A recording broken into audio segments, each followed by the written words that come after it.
Bonjour, je m'appelle Chérine Mikaïl.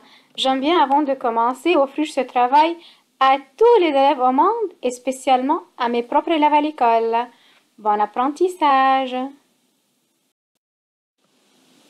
Aujourd'hui, on va parler du schéma narratif. Comment peut-on raconter une histoire par écrit? Premièrement, on doit écrire dans des paragraphes. Le premier paragraphe, qu'est-ce qu'on va écrire, dans le deuxième, dans le troisième, puis comment commencer l'histoire, comment finir l'histoire. On va apprendre aujourd'hui. Allons-y. Les histoires ou le schéma narratif, je peux les trouver où? Ben oui, dans une conte, aventure, légende, récit, puis il y en a d'autres plusieurs. Pour commencer mon premier paragraphe, c'est la situation initiale. Qu'est-ce que je dois mettre là-dedans dans mon premier paragraphe ou la situation initiale? Qui, où, quand, quoi?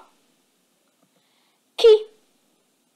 Je dois parler des ou du des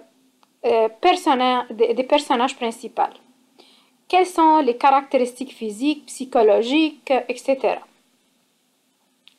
Où? Mon histoire va se passer où? La place. Est-ce que c'est à la maison, à l'école, etc. Le temps. Est-ce que c'est le matin, le soir? Est-ce qu'il pleut? Il fait beau? Quoi? Qu'est-ce qui se passe en ce moment? L'action principale, avant que l'histoire tourne ou que la vie soit perturbée. Je vais vous donner un exemple. Supposons que je vais dire qui, le professeur, ou à l'école, quand c'est le matin, le premier cours, la première période. Bah quoi? Le professeur était en train d'expliquer une leçon avec les élèves. Puis il donnait des exercices, il expliquait tout ça. Puis après ça, ça vient l'élément déclencheur ou perturbateur. On appelle ça le boom de l'histoire. Qu'est-ce qui s'est passé pour tourner on mon histoire? Tout à coup, boum, il y a quelque chose qui s'est passé. Qu'arrive-t-il? Le problème de l'histoire.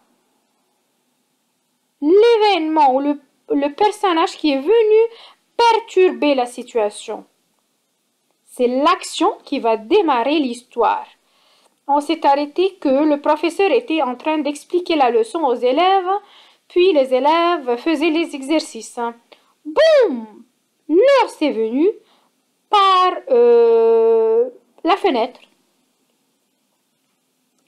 Waouh! Ça, c'est l'élément qui va commencer mon histoire.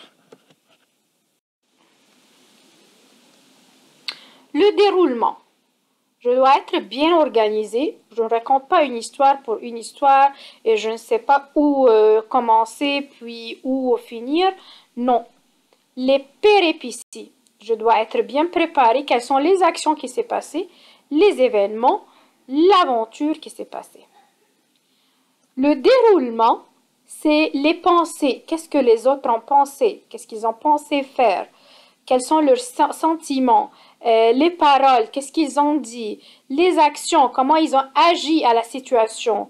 Pas juste une personne, c'est plusieurs personnes qui sont dans l'histoire. Leur réaction, c'était quoi? Qu'est-ce qu'ils ont fait comme effort pour résoudre le problème? On s'est arrêté que l'ours est venu par la fenêtre. Maintenant, le déroulement. On doit raconter. Qu'est-ce que le professeur a fait? Quelle était la réaction des élèves? Puis on peut diviser les élèves en deux moitiés. il y a une partie qui avons peur. Les autres, non, ils ont forcé, puis ils ont commencé à battre l'ours, là, là, là. Est-ce que le professeur a appelé la police? Qu'est-ce qui s'est passé? On doit juste savoir qui a fait quoi et puis avec un ordre spécial. On peut dire que le professeur a pris son téléphone puis il a appelé la police. Les élèves se sont comme battus ensemble, ils ont crié, puis ils ont eu peur. D'autres élèves, non, ils ont pris une chaise, puis ils ont commencé à le jeter vers l'ours. Puis tout ça, on peut penser à tout ça. Puis l'aventure que il y a peut-être une dispute qui s'est passée entre le professeur puis les élèves. Calmez-vous, n'ayez pas peur, venez de ce côté. Il y a des paroles qui sont passées aussi. On peut juste réfléchir à n'importe quel événement ou déroulement qui s'est passé. Le dénouement.